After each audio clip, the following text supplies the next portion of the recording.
कथा तब की है जब श्री राम का राज्याभिषेक हो चुका था और हनुमान जी हिमालय पर अपना एकांतवास व्यतीत कर रहे थे।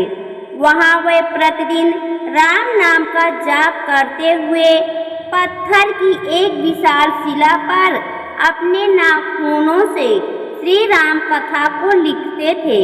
बहुत समय और परिश्रम के पश्चात महाबली हनुमान ने उसी पत्थर पर राम कथा को पूर्ण किया। उधर महर्षि वाल्मीकि ने भी रामायण की रचना पूर्ण कर ली थी, किंतु समस्या ये थी कि उसे सबसे पहले पढ़ने का सौभाग्य किसे प्राप्त हो। बहुत सोच विचार कर महर्षि ने सोचा कि इस कथा को पढ़ने का सबसे पहला अधिकार तो हनुमान जी को ही प्राप्त होना चाहिए, क्योंकि वह ही श्री राम के सबसे बड़े भक्त हैं और वह सदैव उनके साथ ही रहे हैं। इसी कारण सभी घटनाओं के साक्षी भी हैं। इसके अतिरिक्त वह ही इस रचना का मूल्यांकन भी कर सकते हैं। ये सोचकर महर्षि वाल्मीकि पवनसुत की खोज में हिमालय की ओर चल पड़े। अंततः उनकी भेंट हनुमान जी से हुई और उन्होंने उन्हें अपनी रचना दिखाई।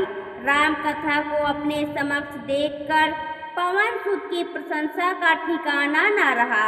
उन्होंने तत्काल रामायण को पढ़ना आरंभ किया और उसमें खो गए।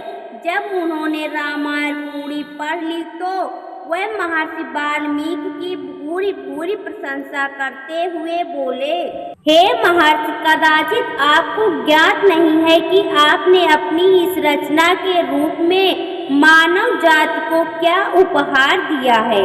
आपने रामायण की रचना कर मुझे अपना ऋणी बना लिया। इसलिए मैं आपको वचन देता हूँ कि पृथ्वी पर जब कभी भी सच्चे मन से रामायण का पाठ किया जाएगा, मैं वहां अवश्य उपस्थित रहूंगा। महर्षि वाल्मीकि ने हनुमान को धन्यवाद कहा और तभी उनकी नजर वहीं पड़े उस शिला पर पड़ी जिसमें हनुमान जी ने अपनी रामायण लिखी थी। उसे देखकर महर्षि भी बड़ी तन्मयता से उसे पढ़ने लगे। जैसे जैसे वह पढ़ रहे थे वैसे वैसे उनका आश्चर्य बढ़ता जा रहा था।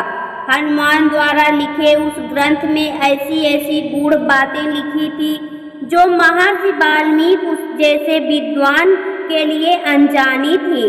उनकी रचना पढ़ने के बाद वह अत्यंत हर्षित स्वर में बोले, हे भक्त श्रेष्ठ, आपकी इस रचना ने तो मुझे अवाक कर दिया है।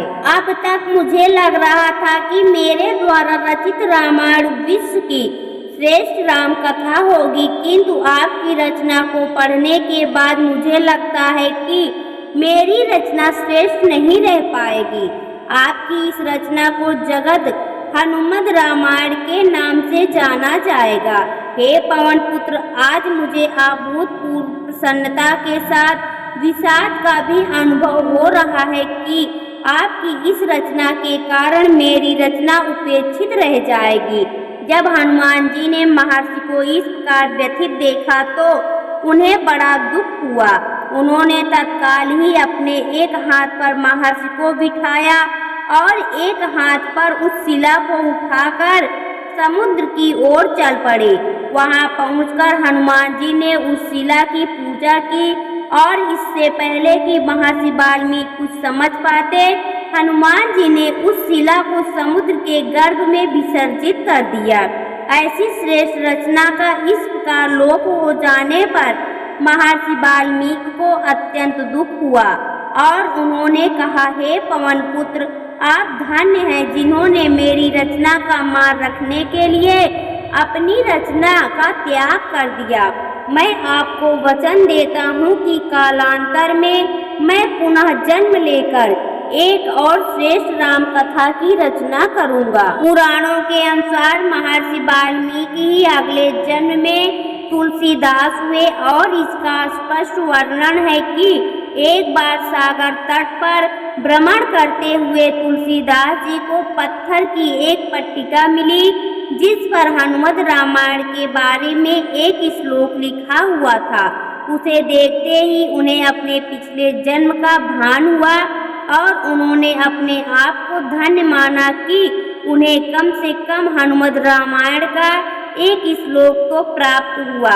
यही एक श्लोक मानव जाति के लिए उपलब्ध है। दोस्तों, आपको यह पौराणिक कथा कैसी लगी कमेंट बॉक्स में जरूर बताएं। वीडियो को लाइक करें, शेयर करें और हमारे चैनल को सब्सक्राइब करना ना भूलें।